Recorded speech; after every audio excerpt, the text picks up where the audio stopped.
Ebola. You told us 2 days ago when you stopped by the bullpen that the WHO was a little late, were your words, I think, in identifying this strain.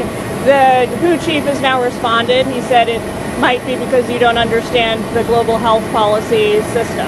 Yeah. Do you have a response to that? Well, the World Health Organization has unfortunately not done well around the world. I think they failed miserably during COVID. They covered for China, and that's how we're getting out of it.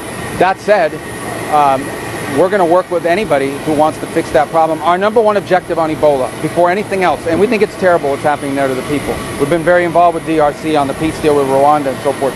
But our number one thing has to be, we can't have it affect the United States. We can't have Ebola cases coming here. So you saw we're now not allowing people to come in. In fact, I think we had a flight last night headed to Detroit that was diverted because we have to protect the American people. So objective number one is to make sure that Ebola never reaches the United States.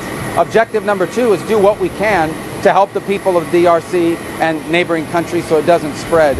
And I think we're up to 600 confirmed cases. There are probably more. We'll learn more about it. We're providing, I think we've offered to fund the first 50 clinics that pop up and are ready to step forward. So I wish we would have gotten started on this 2 weeks ago, that the alert had gone out sooner.